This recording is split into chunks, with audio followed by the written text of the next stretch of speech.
Hello, everyone, and welcome back to another episode of Umpteenth Time Hearing. I'm Bill, your host, with yet another song from the files in the back of my brain. This week, bringing you a lesser-known band in America, anyway, from the 1980s out of England. This is the Housemartins, with the title track off of their second album, The People Who Grinned Themselves to Death. A lambasting of the monarchy in a way that makes the Sex Pistols' God Save the Queen look tame by comparison.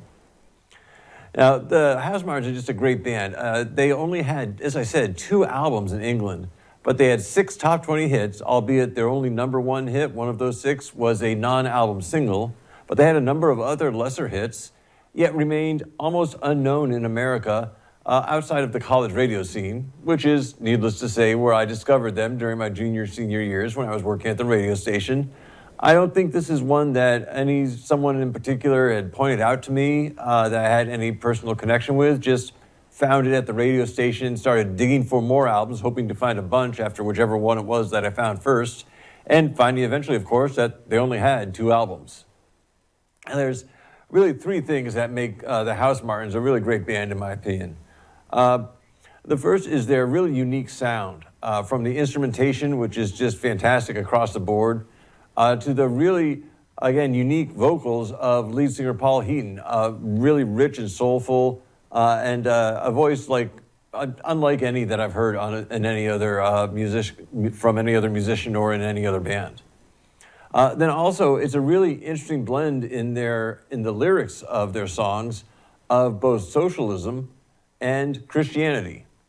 Nothing wrong with either of those, of course, but it's not really something that you hear all that often, at least in American music, where any religious theme in the music tends to fall on the right side of the political spectrum. And it's not like most people, me being from Vermont here in the U.S., where we have Senator Bernie Sanders, most people don't associate him with a Christian message in music, needless to say. I'm not sure people really associate him with music, for that matter. But then lastly, the other great thing about the band is that I could have picked almost any song from either of their albums. I could have gone back to the first album for Happy Hour, which is a commentary on the casual indifference and hypocrisy of white-collar barflies, or Sitting on a Fence about casual indifference, again, just in general.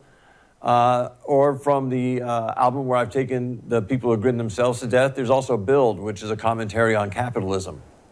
I instead went with The People Who Grinned Themselves to Death just because it's really interesting how it's this commentary about the royal family and about the disparity between their lifestyle and the working class of England. Keep in mind that this was during the 1980s, Margaret Thatcher's England, combined with a really pop, light, upbeat tempoed sound.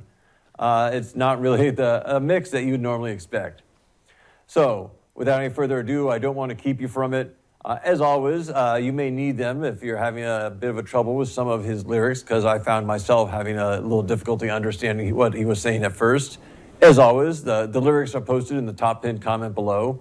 If you're down there looking at those, don't forget to click on that subscribe button, ring the notification bell, appreciate any likes, and certainly add to the comments. Let me know what you think of the idea of this program, which is simply to keep putting out a wide cross-selection of artists that I know for the umpteenth time I'm hearing, but hopefully might be your first time hearing, for those of you who are not familiar with the Housemartins in this case. So for now, let's get right to it. This is the Housemartins with The People Who Grinned Themselves to Death. Enjoy.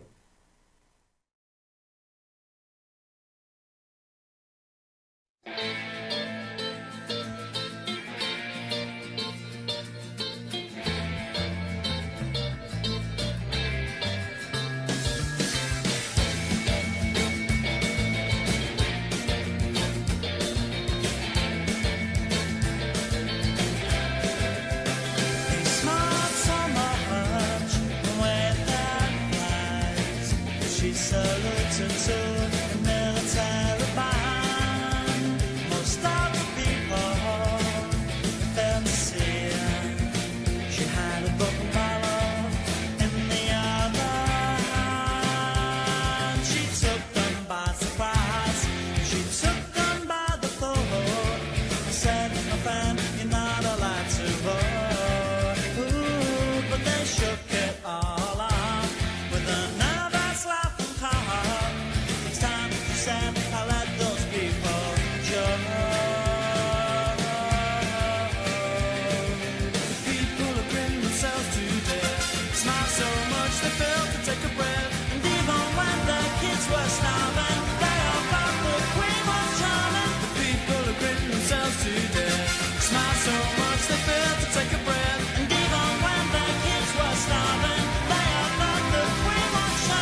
Oh, there you have it. That great unique sound of the Housemartins, from those outstanding vocals to Paul Heaton's unique soulful voice that really just makes the song. And again, what I love so much about this song is the way it's got this poppy upbeat sound that kind of gets you hooked in before you realize, oh, these are serious lyrics. And that's something they do with a lot of their songs. All those ones that I mentioned all have different instrumentation and vocals that kind of draw you in. And then all of a sudden you realize you're listening to something that's not your typical empty pop 40 hit that you're going to forget about in a few weeks. That's assuming that you regret hearing it in the first place. And as I said, the Housemartins only had the 2 albums. They broke up really at the height of their success, and for a couple of different reasons that are really worthy of respect. First off, they just had decided right from the beginning that this was going to be a short-term project, and they stuck to their guns on that. And reinforcing that idea was the fact that they were starting to develop interest in different musical directions. And so rather than stay together for the sake of fame and money and push it to the point that they had some ugly, acrimonious breakup like the Police or the Who, they just decided, you know what? We're done. It's time to move on. And you really got to respect that. You wish other artists could have done that quite so successfully or would do that. It's just a really, nice way to break things up. They've remained on speaking terms. I don't know that they're really close friends, but they've gotten together a few times. They're all clear that the band's not going to reform or anything.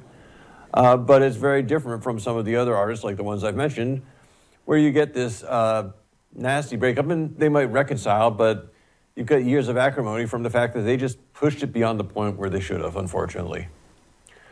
So, after the breakup, 2 of the band members, lead singer Paul Heaton and drummer Dave Hemingway, went on to form a group, The Beautiful South, as I believe the name, as I recall. I'm not familiar with them, but wanted to mention that because I'm also going to mention bassist Norman Cook, who, surprised when I found this out myself, he went on to become a producer and DJ before discovering renewed fame after having adopted the stage name of Fatboy Slim. So that's right, the bassist for the band you just heard is the one who brought us Praise You and Weapon of Choice, that great music video with Christopher Walken proving why he is the king of dance. So, with that little piece of information for you, that is the show for this week. Stay tuned next week. I've done this run of British artists recently on the podcast. I went from Lick the Tins to Gary Oldman as Sid Vicious, a Brit in either case, Joe Jackson, and just now the Housemartins. So it's time to bring it back to this side of the pond. In fact, I'm going to bring it as local as I possibly can. Right down to a Burlington, Vermont band, only had 1 album, but I have a great personal story about my near miss with their very last show. So don't want to give away any more about the band. As I say, there's always different types of music here, so you don't have any sense of what's coming next. I'm going to keep it that way for now. So that wraps it up for the show. Thank you so much again for watching. As always, may the best of your past be the worst of your future. For now, though, have yourselves a great day. Thanks for watching. Bye now.